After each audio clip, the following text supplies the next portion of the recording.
paper magic will survive like the heat death of the universe, and will... Oh, it's a smuggler's copter. Would you like to crew this? And then it crashes because they don't understand arithmetic. All your cards belong to me. 2 minutes into macing him in the eyeballs, I switched to pepper spray. He's like, it's all right, refreshing. And went back to the mace. Magic is dying. I'm done. Selling everything. I might be a hoarder. And yes, I don't have the crayons or glue to explain this to you right now. What, are you gonna die twice? Oil will be worthless before magic cards will. Well, okay, Dr. Man. That's Mr. Dr. Professor Jason. I mean, look, we could start right now and have an hour-long show. We are this is the podcast. No, it's not. I cracked my beer Hello, in the everybody. mic. That's the podcast.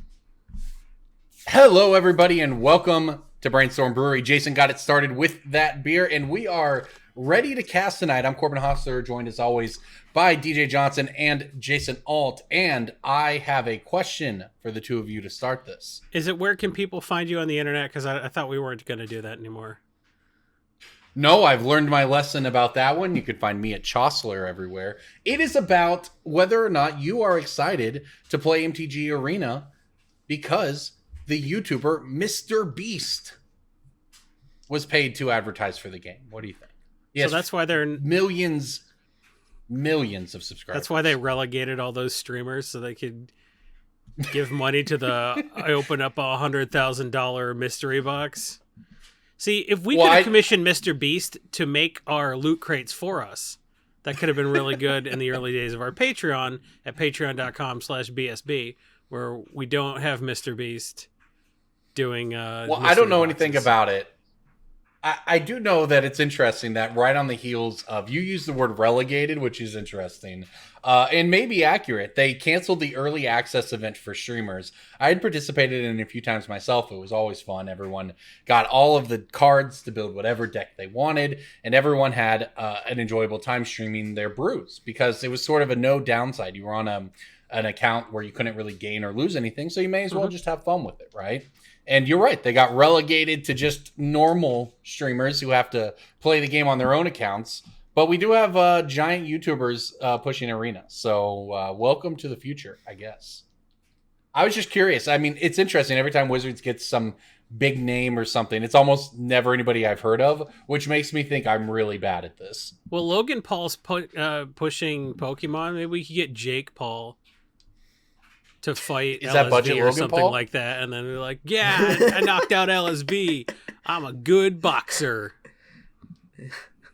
One of them is an actual boxer, correct? Yeah, and then he beat up a 45-year-old retired fighter who had. But didn't he box Nate Robinson, the NBA's best 5'6" player to ever play the game? I think so. I want to see him fight Evander Kane like Evander Kane wanted. And I think Evander Kane wanted that because he's bankrupt, but also... Is that a hockey player or a former hockey player? Yeah, he's a hockey player. And he said he would fight Jake Paul, and Jake Paul's like, when's he going to have time to train boxing? I'm like, Google Evander Kane fight, and then ask yourself when he's going to have time to train boxing. Do you think you could take on a Paul brother, Jason? At what, boxing? I mean, probably. Yeah, maybe table absolutely. tennis. I don't know. Even I would. Okay, so I would probably last longer than the guy he knocked out this weekend, and then I would have a lot of money, and then I would just laugh. It's like, you got beat up by yeah, whatever. Cool. A guy who does nothing but train boxing is a better boxer than me. He did it. He has nothing but the time and money to just dick around all day and learn how to box, which is a very applicable skill in a society where punching someone will get you sued. Yeah, man, I would love to fight that dude and become more famous and also get a lot of money. Like, that sounds awesome. Sign me up to get punched. I've been thinking about it. Yeah, I've been thinking about this, right? Ways to expand the brand. Hashtag expand the brand. What if we have somebody in our midst who spends, from what I understand, most of their day training? Maybe you could hardcore parkour him off the rink, the mat, DJ. I mean, my parkour instructor also teaches martial arts, so like, see, DJ's a budding MMA fighter. I could divert skills I could like substitute my current gaming schedule with Mirror's Edge. And Logan Paul comes at you on the edge of the ring, and you're like, "Watch me bounce off this thing. I never stop my momentum." And then you got him. I'm just saying, it's just something to think about. It's just something to think about, everybody. If you have any ideas like that in that vein, we want to get with the game. We want to, hang with the influencers and do the events. And you can't just stream Magic.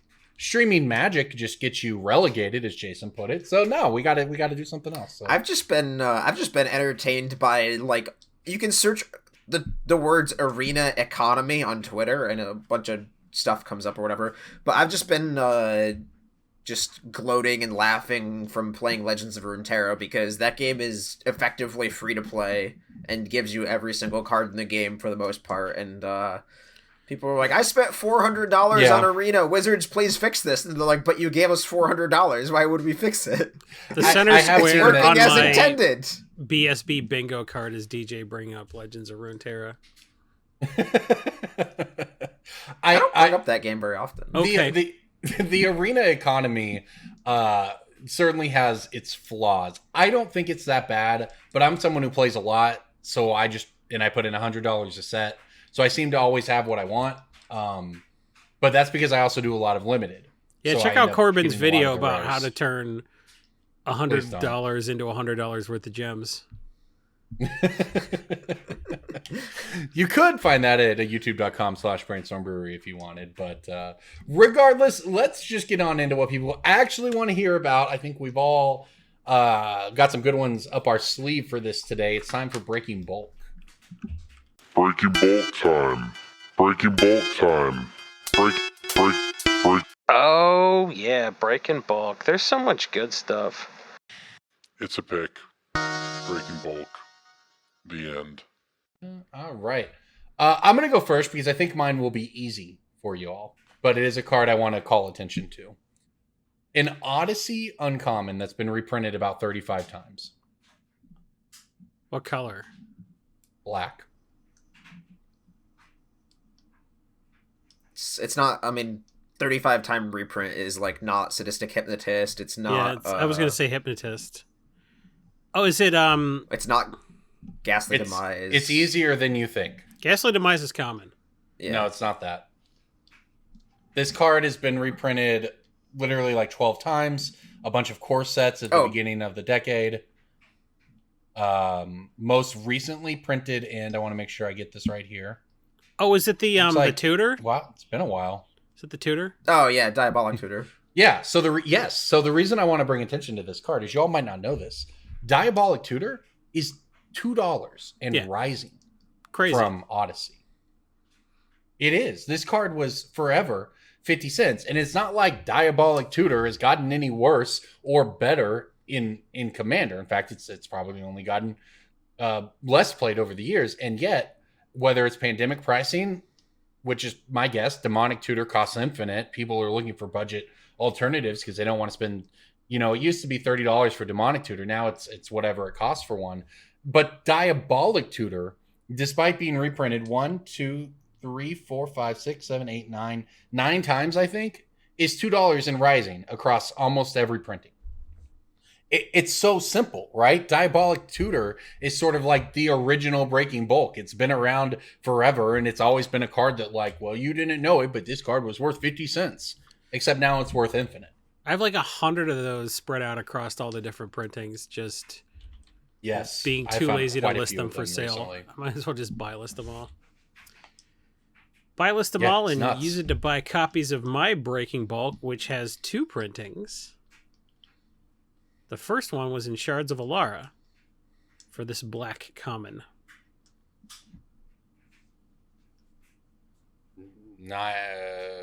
Shards of Alara? Shards of Alara, a black common $1 card with 2 printings.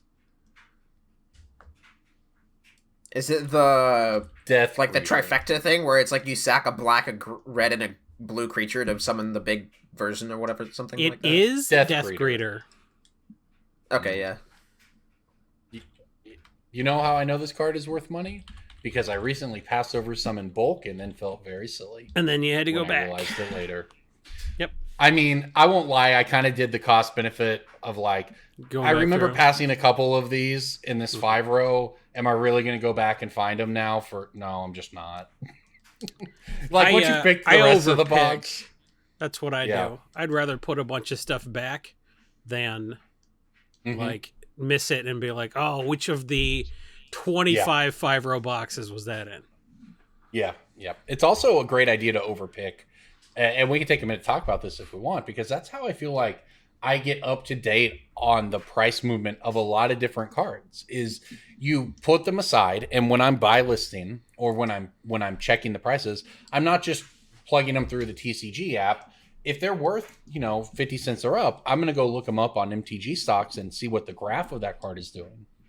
Because that can tell you a lot. You find a lot of good picks that way because you didn't even realize that this card was worth as much money as it is, and you want to learn more about it. So that's one of the ways that when I'm buy listing, I always want to go look at the prices. And sometimes a card is you overpick and it's not worth anything, but then you learn, right? You learn So what it I looks like do- and if it's moving or not. Yeah, what I do in that scenario is I don't return those missed overpicks to the bulk, right? So I got a bunch of bulk, I pull a bunch of stuff out, and then I go through them like, oh, I for whatever reason I thought this was a pick, but it's not. No one's paying, anything on this.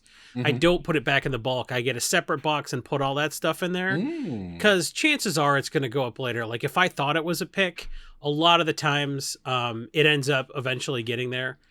Some buy list is like, oh, it turns out we do need this. Or it was a nickel and I don't want to buy list it for 2 cents, but like it goes up to all of a sudden it's buy listing for a quarter later.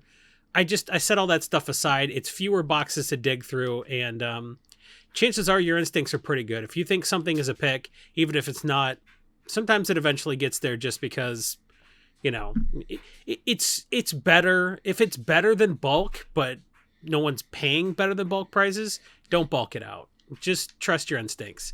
And worst case scenario, you just didn't get bulk for it and you set it aside. Like that's Yeah, that's you know exactly fine, how right? much. Yeah. Well, then you have a box of picks, right? Or maybe picks, or maybe one day picks. Future picks. Yeah, But like that's a good call. having to go back through all your bulk to pick that stuff out you should have picked out in the first place and left out, it feels silly. So I've learned to set that stuff aside. I don't shuffle it back into my bulk. No, that's a good call. All right, DJ, what do you got? I have a Tempest artifact that has been reprinted once, and you're probably not going to guess it. Is Not it a a If you rare? do guess it, I'll be very surprised. I won't. No. What's the rarity? A Tempest artifact with wonder printing. Correct. I believe it's uncommon. Yeah, it's uncommon. There aren't that What's many the other- Tempest artifacts. What's the other printing? It's a dual deck, so... I don't know the answer. This is all you, Jason. You won't catch me knowing Tempest cards. There's like Apparently, it won't catch you knowing Shards of Shaper. Alara cards either. Well, I mean, it's interesting because I guessed it, but didn't miss it. the other day. I don't know, man. I played this set.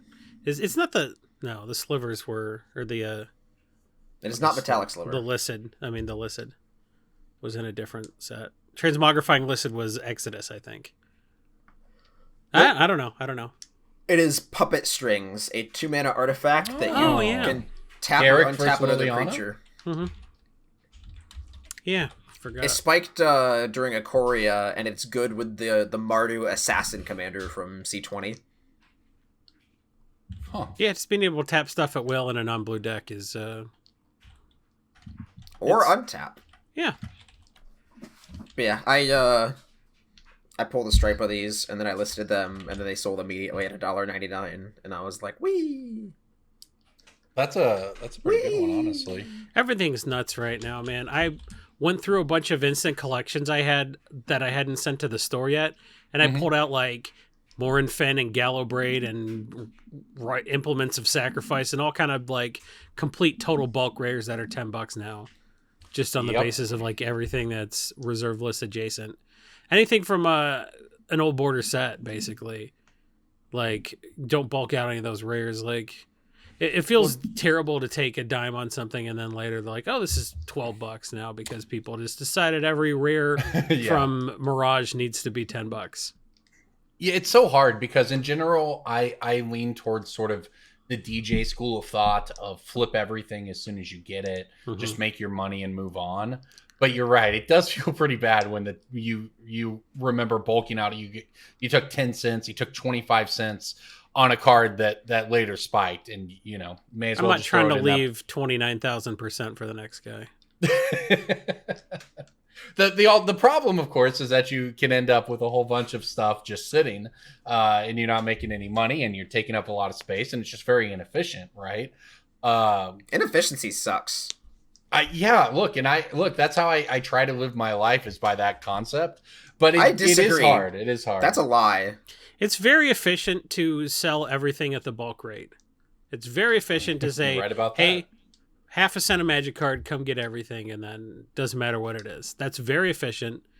If anybody wants to do that, I will pay the bulk rate on your whole collection. You don't have to sort it. I'll sort it for you. It's very efficient. Just get it out the door. Hey man, you got any bulk rares? Yeah, man. The most the classic way to make money became a meme. That used to be the thing, right? Before the proliferation of TCG player scanning app or anything like that. The best way to get money, the best way to just get sort of way more. It's called value sharking and lying to people. Corbin is the term. Right. Well, that's what I'm saying. What I'm saying is, yeah. It used to be very popular for people to just say, "Hey, you got any bulk rares? I'll take any rare you got. 10 cents a rare."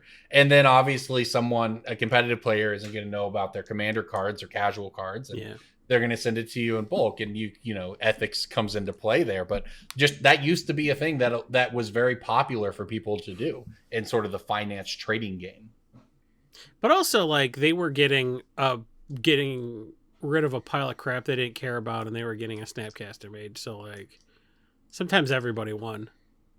You don't win in that situation when you give out 10-cent Balefire Lieges. Like, you could have gotten 12 Snapcaster Mages for that. Like, that's not everybody winning. That's somebody doing mental gymnastics to justify ripping somebody off. Oh, yeah. Like, absolutely those people got screwed, but at the same time, they didn't care. They didn't care because they didn't know. And they didn't know because they didn't listen to this podcast. Ignorance is, as they say, bliss, after all. Yeah. I think there's probably a happy medium there, obviously, but that's what I was thinking. That was all the trading we did, was the happy medium, and then trading wasn't a thing anymore. Yeah, I was at I went to the first Magic event I've been to in a year and a half. I went to a small legacy charity tournament, mask required. The store actually enforced it, all that good stuff. And somebody pulled out a binder to trade. And I was looked over and I was like, is that a thing people still do? And the guy trying to trade and probably trying to shark somebody in the room was like, oh yeah, trading's blah, blah, blah. And the other person was like, no, that's not a thing anyone does anymore. I don't have any cards to trade. What are you talking about? So I imagine, the shark from that era probably doesn't exist anymore, right? I'm so glad trading's dead. I'm so glad trading's dead. If you never actually got good at it, then because look, there were people who just sharked people in trades and they ruined it for everybody. Then there were people like us who would, we were just happy to take the 10% or whatever, right? And everyone was happy and blah blah blah. But trading's just dead, and it's probably removed some of those people who never actually learned how to be nice to people. I did it because I had to at the time, because I was working on such a small amount of capital in college, and I did it because I absolutely had. It was the only way to actually make any margin, but it was such a grind, and you only 10 to 15% of your interactions were worthwhile. It was miserable. Yeah, I agree. I like the too fact am glad that trading is dead. I could monetize my knowledge, right? You could study prices and you could make predictions and stuff like that. I liked that what I knew mattered. And there was that hasn't changed now, right? But you're just not your knowledge still matters when you make predictions and buy cards. It's just you're not dealing with some doofus who wants to haggle over a 30-cent difference in an app. It's just. Yes, I like I said, I obviously when I owned a store, people traded in cards all the time. But as far as actually trading with another player, I honestly don't even know the last time I did it. It was years before the pandemic. So, All right, let's move on now. I do want to, before we talk about our next subject, I want to give a shout out to MTG stocks. I mentioned it in my Breaking Bulk, but we use MTG stocks all the time for all your price knowledge. You know, I talked about looking at graphs. You can go look at a graph going back 8-9 years for any card in Magic.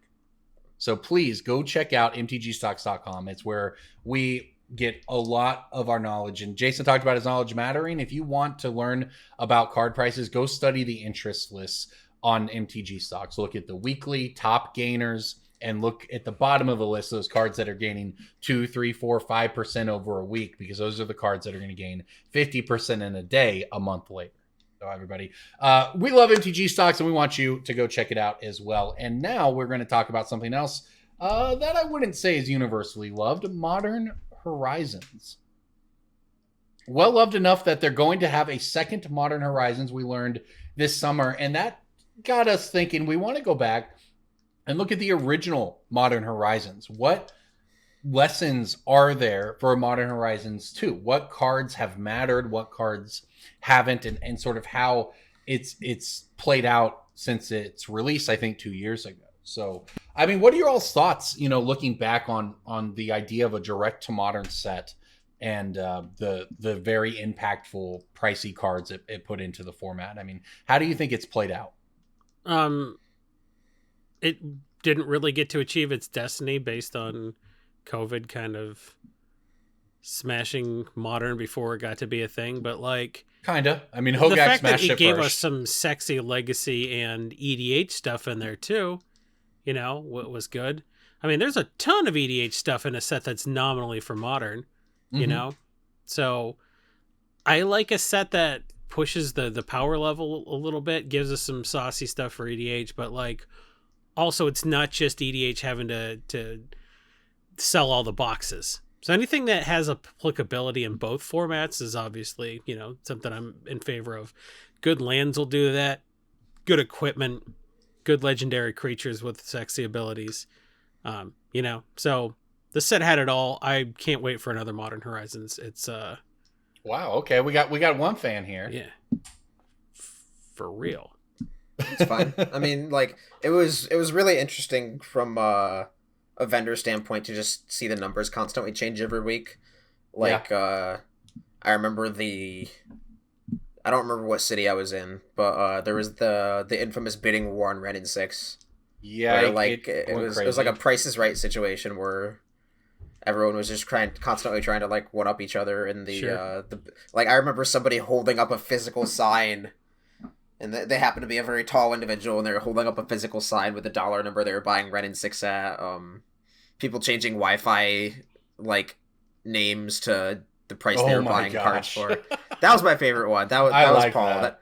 I That's think that was good. Paul that did that. That was my favorite iteration of that. But That's nice. That's like good. Thinking. Modern Horizons was very interesting from just like a macro economic standpoint of like how it was like a giant meteor in a pond of Well, information just changing constantly. It topped out at $100 retail market price. DJ, what was the most you saw a vendor buying that card for? Ren and 6, I think it was 80. Okay. It's I want to say it was bonkers. 80. It's bonkers. It's like, do you want a Ren and 6 or do you want a box of the set? Ren and No 6 is kidding. Ren and 6, but like that box could have any number of rares in there. It could even have a Ren and 6 in it. It could. It's $60 now, and this card, you know, came out, blew up, went to 100, kind of fell back down, but it's continuing to climb, and that's something we've It's seen. $50 buy list right now. Yeah, it's crazy. Yeah, It's I something mean, we've seen that's from a another lot of thing is cards. like a ton of those Modern Horizons cards have always been insane arbitrage targets for either end of the coast, either east or west coast. Mhm. Like Ren and 6 and Force and Negation were always like insane in Japan, and like it was really weird because there were always just a ton of cards that weren't modern playable here, but they were just super good in Europe. Stuff like Hex Drinker, stuff like what's another one? The Winds of a Band. Like there was just a lot of like really weird like this doesn't sell here, but it will in MKM, and I just shipped it. I would always arbitrage a ton of those from like my TCG buy list. I'd be able to pay like 80% of TCG low on a ton of Modern Horizon staples, knowing that I'm getting my guaranteed 10% just by shipping them overseas.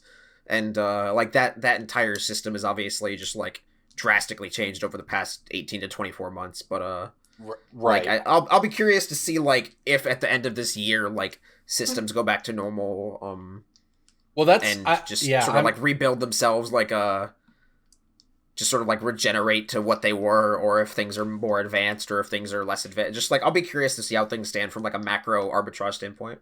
Yeah, I mean, I think it's before, diverging for a second here. I think that will also be very interesting. I think kind of somebody was talking to me about this the other day, and I don't know if this analogy works or not, but if you look at Legacy back around the survival of the fittest time, there was sort of the metagame before that, and then the metagame after that, and then Mental Misstep got printed. And everything you could play in that survival and then post-survival era before Misstep existed. It was legal for a while. It got banned. But then when the format came back, it wasn't just the format you had before. Even though the decks were the same, the card pool was the same, the format had been forced to evolve and get different because of the existence of Mental Misstep. So even though you took Misstep out, the format, everything had changed. You couldn't do what you were doing pre-Misstep. And it was will a forced this be evolution, the same, right? It was a forced evolution because people realized how insane one drop. Like it's the it's basically like, we could have been. It's like you're in the Bronze Age for like 400 years, then you go skip one, and you're in the Steel Age. It's like, wait, we could have been doing this for the past 300 years. What the hell? Like, why was anyone doing anything differently? Or I mean, like it's true for a lot of things, like League of Legends, right? Where there's like one metagame shift where somebody figures out like, you can just do this, right? Like Cloud9 abused that for like a season and a half of just like. Oh yeah, it's a team game, guys. You don't win lane. You just like make macro movements and take the map, and then you squish them, and then they can't fight back. And now that's all competitive League of Legends is about. It's about map control, and it's great. Yeah. So I mean, that's a good point. Like Magic has definitely had those moments, whether it be like formats or set releases, where it's like this forced escalation of an arms race where everything just drastically changes because of one event that seems completely unrelated. Right. And the question then is, when we go back to a post-pandemic world, do those arbitrage opportunities still exist? Are they even more insane? Has somebody stepped in to fill in a gap? Like, we don't know, but it's not, the point is, we don't know just to say that it'll go back to the way it was before. Because I think it's going to be, sorry to cut you off. I think it's going to be very, very good for a lot of vendors who sort of weathered the storm. Yeah. Because, like, this entire situation has made a lot of, whether they be backpack grinders or, like, people who this was just their job was, like, because I have the sort of dual split where it's, like, I run this thing behind me on normal days, and then I had to go work an event, and I sort of like double shifted it.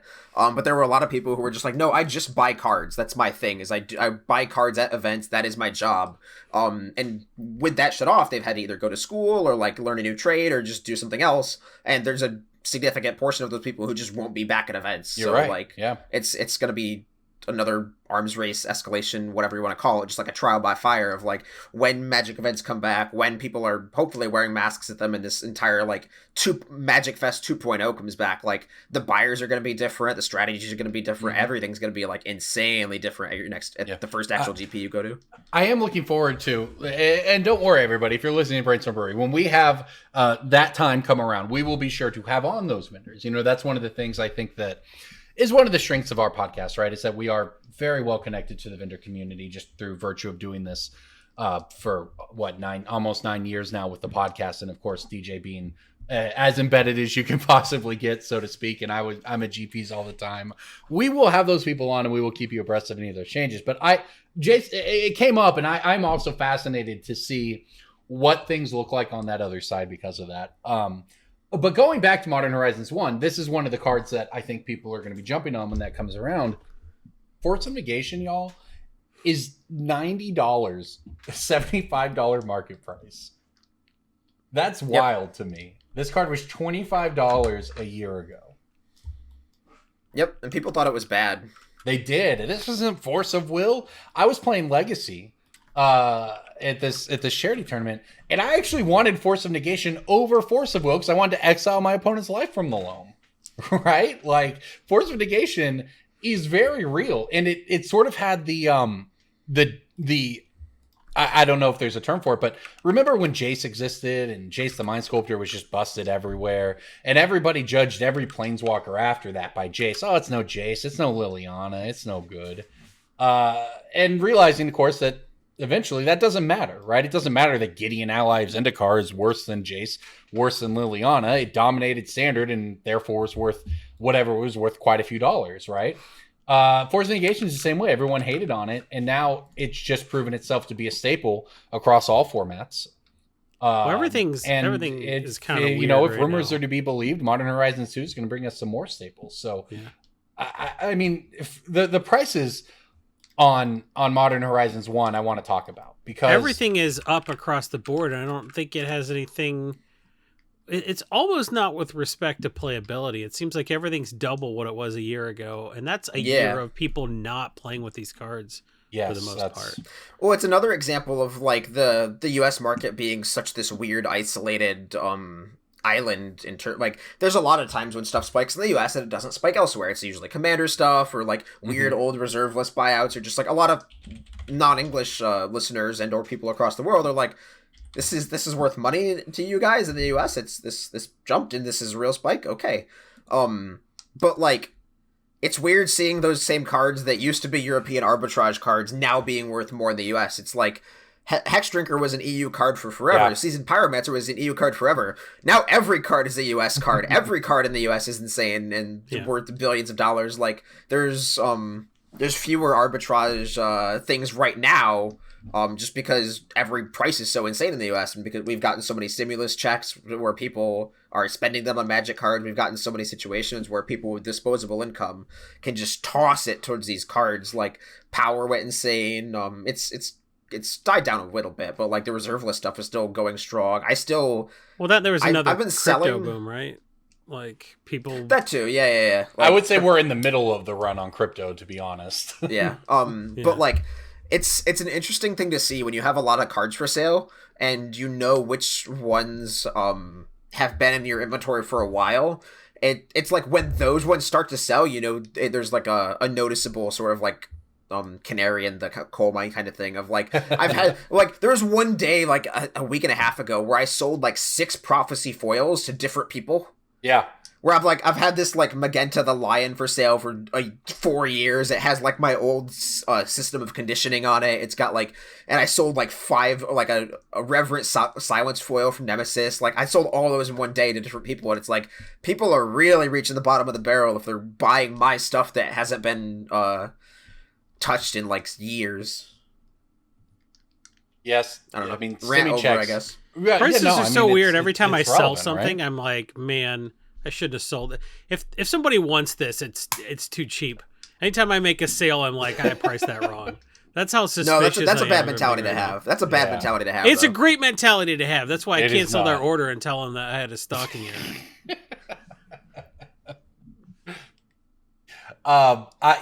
The thing about these cards, and this is one I really want to point to, because remember when Modern Horizons came out, we all looked at Sarah the Benevolent and said, this card is a slam dunk. I think I made it the pick of the week. It was $5, and then it just did nothing. It did nothing for a year. And I've certainly had the thought, were we just wrong about Modern Horizons? We were so hyped on all these Modern Horizons cards over time. You know, I remember being a big fan of like Force of Vigor, of the Horizon lands, and none of these cards went anywhere, right? The Morophon, even for a long time, was like $5, and we were like, are we crazy? Why aren't these cards worth more? And finally, here in 2021, we hit, I guess, like that 18-month after printing point or whatever, and everything's blown up. So I think that there's some lessons to take away there when we look at Modern Horizons 2, but I also don't think the ship has sailed on Modern Horizons 1. I love the canary in the coal mine analogy. For those who don't know, when you are mining and there's dangerous gas, you would always, back in, you know, I have no idea what they do now. I assume they have better equipment, but back in the day, you take a canary. You think West Virginia has advanced as a civilization? I like We have to have Corbin, digital. He thinks Digital like we're still like the canaries. Flintstones, where we just have animals just do a regular job. We have to have You hop digital off canaries. the brontosaurus that you're using to clear coal out of the mine, and then the canary goes, "It's 11," before it chokes on poison gas and dies. Corbin, Yes, West Virginia has evolved past the point of using canaries. They use other West Virginians now. That's like... What, you think point, Joe good point. Manchin cares? If a guy on the radio's like, "The coal mine collapsed and I'm buried under coal," and I tell my wife I love her, you're like, "I think the coal mine collapsed."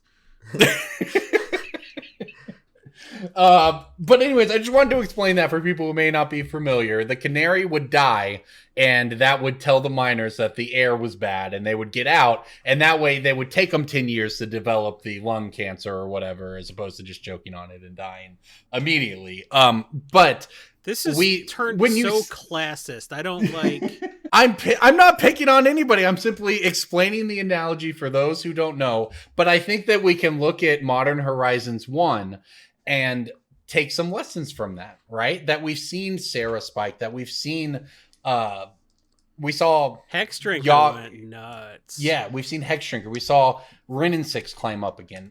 But that has me looking at cards like Hall of Heliod's Generosity. The card's $5.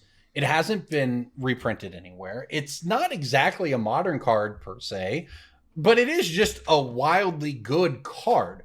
It's the one that you can put enchantments on top of your library. Altar of Dementia and Ella Damri's Call, which are both reprints. Like, that to me seems like if there's way less supply of Hall of Heliod's Generosity, it's probably underpriced.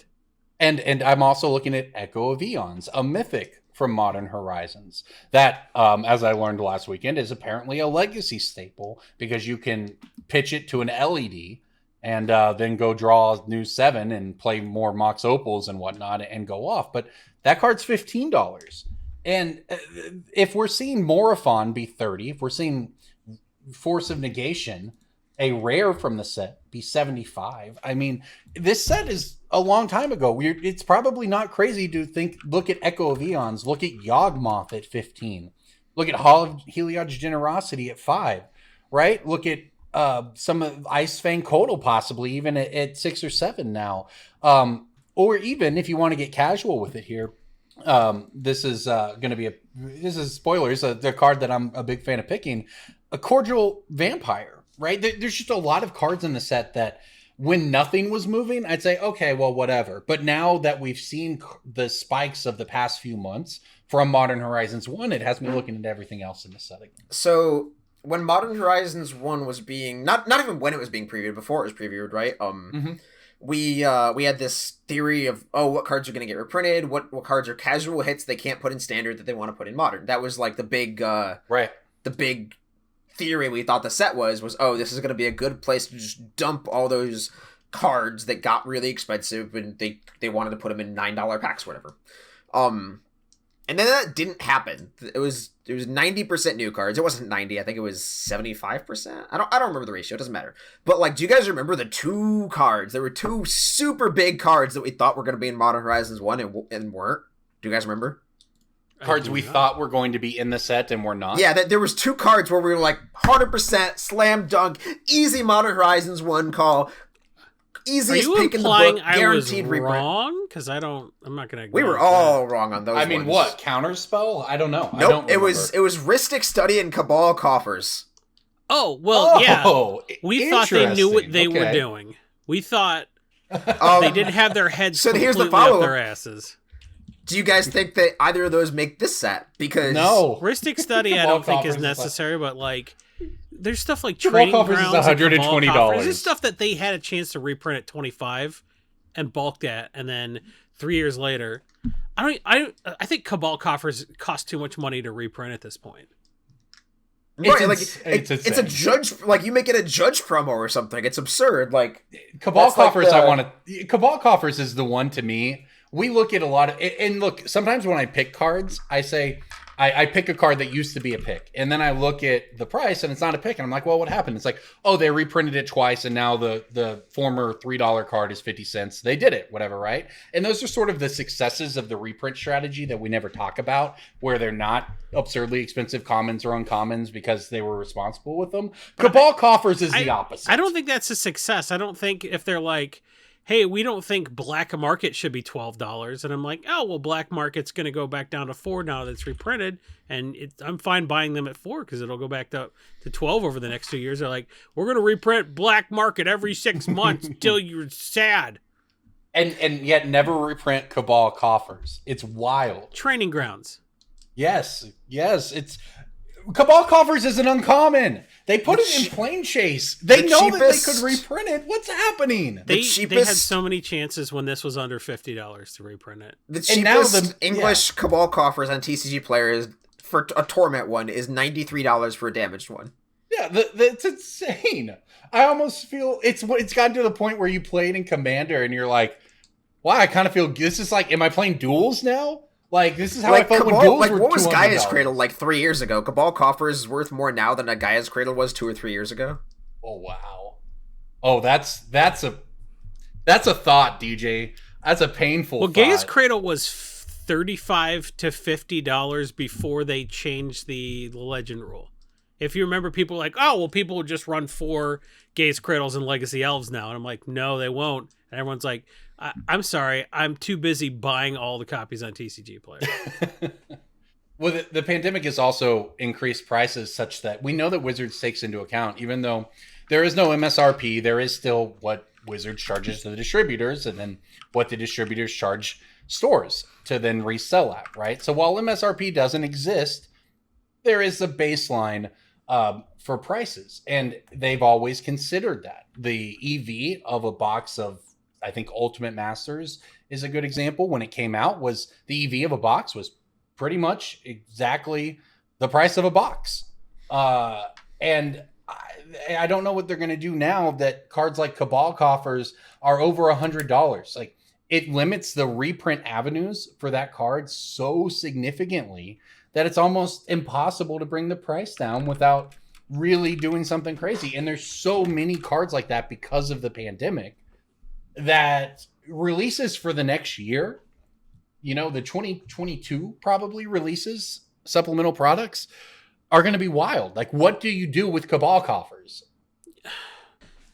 I don't know, Jason, what do you think is sort of the future for the cards, sort of Commander staples, even things that have just exploded? Are we going to see them in Modern Horizons 2 as mythics, or are they just never going to be reprinted? Hopefully. Modern Horizons was good because it was a nice mix of stuff that was like just for Modern and incidentally impacted EDH. Stuff that like more fun was never for Modern, right? Like, right. There were cards that were just like, these are EDH cards, but there were also some pretty spicy reprints in there. And while they never really did anything that was like $100, like, I could see some of the stuff that needs a reprint in there. Whether it's a $25 card that's going to go to $7 or a $130 card that's going to sell a box, right? I think it's more likely we see $30 EDH cards than like $130 EDH cards. Mm-hmm. But yeah, they are using every avenue for reprints. As much as I think they should have, listened when we were like, Cabal Coffers needs a reprint. When they're like, what card would you like to see reprinted? And everyone's like, Cabal Coffers Training Grounds, and they just, they're like, thanks for your input, and then never print those for 3 years. They are inventing brand new ways to reprint cards, and they're getting pretty creative. And I don't know. I think there are going to be some really spicy reprints in Modern Horizons too. It's going to be new stuff. It's going to be stuff just for EDH, stuff just for Modern, and it's going to be some stuff that really needed a reprint. And even if it's not Cabal Coffers, let's not complain, because the stuff that is in there is going to need it, and we'll be glad for it. Yeah, I think Cabal Coffers is sort of the poster child of this, but the reality is it goes a lot deeper. Cabal Coffers is just the premier, super expensive uncommon that is very, very good in Commander. It needs to go somewhere, but I just don't even know how you put that into a $4 pack at this point. So It's like a mythic in like a battle bond too or whatever. That's how you do it. yeah. Why don't they That's go on terrible. TCG Player and buy a bunch of Cabal coffers and then put them in Zendikar boosters? Oh yeah, that's an idea, Jason. That's a throwback right there. All right, so I have I don't know how long this rant will take, but I will try to keep Okay. it below the threshold that allows us to pick of the week. So it's really hard to numerically evaluate the amount of fun you have when you do something. Like, if you enjoy something, if you enjoy a product, or if you enjoy a game, if you enjoy an activity, it's very hard for human beings to just say, like, I like that this much, and I like something else, I like this X, I like something else Y. Like, obviously we have a feel for I like this better, I like this worse, but it's hard to put a number on it. And so I just want to put this seed into people's brains of, like, as Magic cards skyrocket to astronomical prices, I would like to invite you to try to quantify the amount of enjoyment you got out of the game as much as you can, and then evaluate that enjoyment against the quality of life improvements you receive by selling specific cards or decks. Like, try to just put a number on, like, I enjoy my Avacyn deck this much. I enjoy my Sig deck this much. I like this $2,000 deck I have this much. And then try to put that enjoyment against the other products that you could get in your life while still using, like, the money you get to, like, put towards other entertainment that will probably provide you a comparable amount of, like, fun. Because I don't know if you've noticed, but there's a lot of games out there. Like, Magic is not the only game, and Magic is not the only really, really well-designed game. So, like, I can understand and empathize with people who say, like, I've had these cards forever, and if I sell them, they might go up more, and then I won't be able to play with them ever again. But, like, there's a lot of games out there. And so, like, I'm rambling and repeating myself here a bit, but, like, just try to evaluate the amount of enjoyment you get out of your collection, and then price that against, like, I mean, we have the fridge meme here. It's like, Corbin sold fetches for a fridge. But, like, picture that. Picture, like, oh, I could put 10 grand towards, like, my house, my debt, my loans, my physical financial well-being. And then also, like, play another game. Or, like, play Magic on a budget. Like, downsize your stuff to the point where it's, like, we play with $100 budget limit. And just, like, just consider that, as an option. I'm not telling you just, like, sell all your cards, quit Magic, but, like, just get a spreadsheet open or do whatever method you need to like determine your actual numerical enjoyment you get out of the game versus the price investment you have. Yeah, that's a great point, because so many people I know have cards that they like to. They had a legacy deck 5 years ago. They had some commander decks. Some people just have a couple Cabal coffers, right? Mm-hmm. Yeah. It's not even to the extent of, you can do the medium ground there. It's right. How much do I need Cabal coffers in my deck versus how much do I need, like, $80 or whatever? There's no way you won't be able to buy 5 Cabal coffers for what you sell yours for today. You don't think so? Cabal coffers is going to get a reprint. Yeah. So that's one of the difficult. So I wouldn't not sell at 130 because it could hit 160 when it could hit 20. Well, and this is a lot of people I know just with dual lands are like, this is not just like, oh yeah, I got some money here. This is like, I could pay off my car. Yeah, like, now, obviously, right? I am not the best messenger for this, because, like, I'm telling you to sell your cards while I'm also saying, like, yes, I buy Magic cards all the time. I will spend my bankroll on your Magic cards and then sell them. Like, yes, that is my job, and yes, I'm obviously biased here in, like, I am an option for you to sell your cards, but, like, that dissociated aside, like, just consider the raw numbers at hand and, like, the amount of quality of life improvements you can obtain by, like, dissociating yourself from like that 5-figure number that you have. I'll put on the semi rant here is, at some point it doesn't even feel good to have expensive cards, and I know that's so weird in whatever to say first class problems, but I didn't sign up for the stress of, do I have a legacy deck or do I have a car? You know? Like, I see a bunch of people making that calculation. I don't really want to sell my Magic cards, but it feels borderline irresponsible not to at these prices now. And that's where we're at with pandemic pricing. Well, It's weird, and it's obviously a good problem to have, but it's still kind of a problem and stressful. Well, here's another thing. I have dual lands, right? And I have EDH decks, but I don't have any EDH decks with dual lands in them. You don't need them. You don't need them. You know, I haven't lost a game of EDH I don't know. because, like, my Dragon Skull Summit wasn't a Badlands.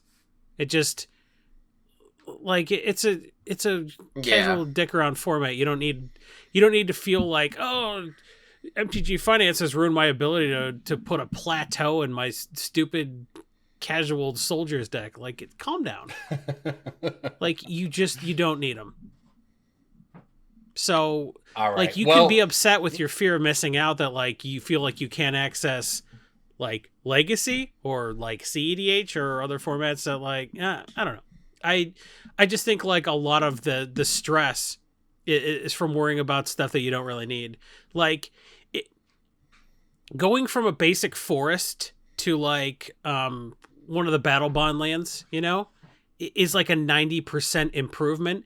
And then going from $5 to $500, you don't want to pay $495 for another 5% improvement in your deck. Like, right. For $20, you could get 90% of the way there. So just let that happen. Yeah, and that's the calculus everyone is having to do right now. So, and it's probably just going to continue, at least for, the next several months, foreseeable future.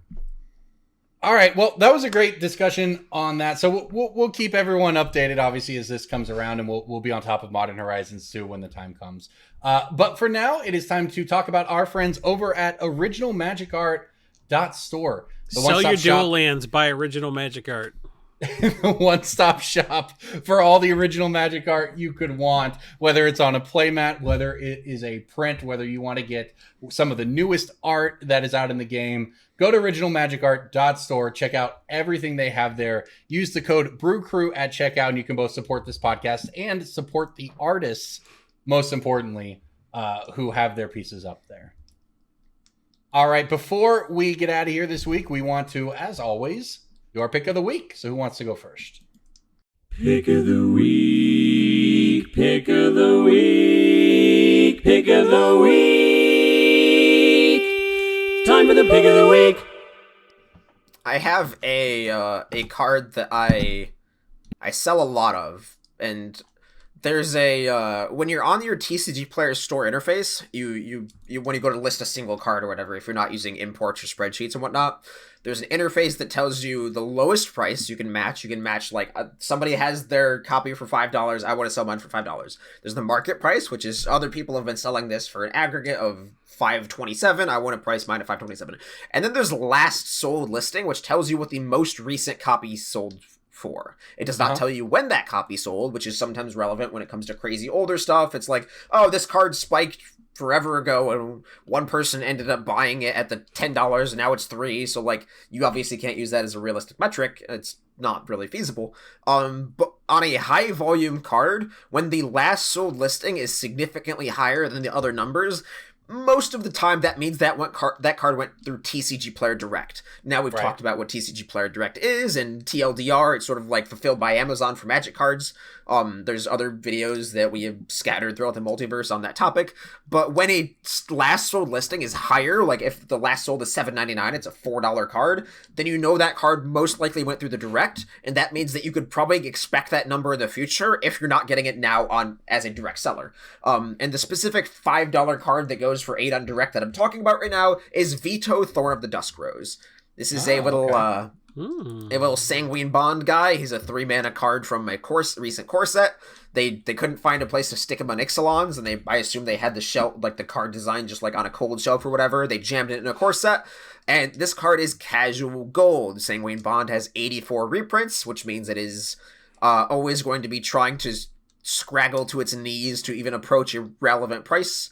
But Veto has one printing, if you don't count like the stupid promo pack things that have this. Yeah, like whatever. It's got one printing, big air quotes. And this is a card that I sell a lot of, and this is a card that when I do my pricing and when I check listings and such like that, you can also just do this on the front page of TCG. If you're looking at Veto, you filter out all the direct listings, you see them for like $5, and then more often than not, if you click direct only, wow, all the copies are $8 or $9. And that's what this kind of card is. This is the kind of card that I will pay you $4 or $5 for, and you're like, why are you paying me retail? Because through channels like Amazon or TCG Direct, you get higher numbers, and that's just because of big macro stuff where sellers know that they can get more for cards because they have a bigger platform and because they have access to direct, and people who buy on direct generally care less about the price. They care more about the efficiency of getting one package. But TLDR, Veto, Thorn of the Dusk Rose, you should probably pay $4 or $5 on them. You'll get 10s soon enough. Gosh, that's crazy for a recent card like that, but yeah. I mean, I don't see anything to suggest that you're wrong with the way. Man, I bought a bunch of those extended border just because it just seemed like they were too cheap at like $1 or $2. So it's crazy what the winter did. Yes. Yeah, I mean, I said all that without actually, like, looking up the card. That was just based off me picking the card, like, a day or two ago while I was pricing. Current non-direct low is $3.50 with 78 cents shipping, so $4 and change after taxes and fees or whatever. And then direct low is 10. Wow. So I could literally buy several of the copies on TCG Player, have them arrive to my house in little scattershot small envelopes, and then relist them for 10 and make some amount of money. Obviously, there's like effort involved in that, but like you can literally arbitrage off one site, is what I'm telling you. Yeah, that's crazy. I'm gonna hit you with another $5 card, Academy Ruins. I'm sorry, this card is $8, not $5. $7 to $8. But Academy Ruins bottomed out at $5. When it was reprinted in Double Masters last summer. You picked this and Hall of Heliod's Generosity in the same episode. Well, Hall was, I think, actually, Jason, Hall was a pick sometime in 2020, to be quite honest with you. Yeah. The pick today is Academy Ruins, so it's $7. The card topped out at about $35 when Modern was a thing. And while I don't know that it would necessarily be good in Modern again, there is typically some form of a broken blue combo deck with artifacts, and Academy Ruins always makes an appearance. Regardless, it's just very good. And I think that while there are, fancier versions of it you can get from Double Masters and all that, I have to think that $7 is a low for this card. It's one of the most powerful lands ever made. Yeah, it looks very... You're right. It's in the same Phyrexian... Oh, gosh, I'm sorry. Whatever the card that puts the creature on top of your library for 2 mana. Full Rush Stronghold. And Academy Ruins, and Hall of Heliod's Generosity. I'm not sure if there's a green and a red one or not, but that's a little bit of a land cycle. And the red one will just put a card from your opponent's graveyard of their choice at the top of their deck. It's the Shivan Gorge of that cycle. Yeah, sure. Anyways, I think Academy Ruins at $7 is just hard to miss on. Super. Jason, finish it off. This card just got reprinted in Commander 2021, and it's going to go to a couple of bucks, and then in a year you're going to be like, why is this $15? Well, because this card's been around for a long time. 1,000 years, in fact. 1,000-Year Elixir. 1,000-Year Elixir... Yeah. Despite being printed in Lorwyn and Commander 2013... it keeps flirting with $20. I don't think this reprint's going to be enough to knock it down forever.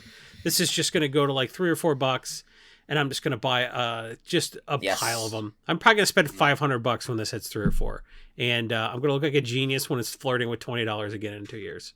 If it goes that low, I'm right there with you because this card is very powerful. And it shouldn't be less than Mage Right Stone. Yeah. This was climbing before the spike by a lot. Which is a great sign. Because of elves. Every mobilize and like vitalize and just anything that could go in an elf deck. Yeah, and, I suppose I should say cards. I should clarify before the reprint. This card was spiking, so Yeah, I'm a huge fan of this one. And good for them on putting a $20 card into a commander deck, frankly. Well, like $20 when they designed I was gonna say they that was one of the situations where they picked it 18 months, like 10 days. Same thing with Hellkite Hellkite Tyrant. Yeah, they would never have the balls Yeah. to reprint Hellkite Tyrant at the price it was going for when the deck was final. It went to the printer. Yeah, When, 1,000 Year Elixir is probably $8 when they put it I will give a 30-second. It's not going to end up being 30 seconds. I will give a small deluge as to why we say they cannot reprint that card, because as a player you listen to this podcast and you're like, they can do it. They have computers and they have printers. They can do it. But so if you put a $45 Hellkite Tyrant into a precon and you make that precon in a pack of 5 decks, then people like me will go to every Walmart and Target and buy that one specific deck for $35 and then sell the Hellkite Tyrant. And then you as the player will not find that deck because people will buy them out to the point where like you cannot get it as Timmy for a Christmas present. So and Wizards knows that. The logic behind not putting Cabal Coffers in a precon, if they put Cabal Coffers in a precon, it will go from like 130 to 60 or 70 or whatever, but it just means that the precon itself will go for 100 instead. Yeah. Hey guys, what if they put a card like Cabal Coffers in all 5 decks so they all sell at the same rate? No, can't do that? All right, cool. I was just wondering if maybe they can. Well, that just means again, that just means every deck will be unavailable to the everyday player. Like that just means that I'll buy all of them instead. Like I'll just go to Walmart and just scoop. Like this was made famous by True Name Nemesis. Back in C13, I think, Wizards had this problem, and at the time it was even worse because they sold the decks as a set of 5, and the only way for an LGS to get more was to buy all 5, which was a pretty horrible idea when it's like making a restaurant buy a Neapolitan because they keep running out of chocolate ice cream. That is a very good analogy.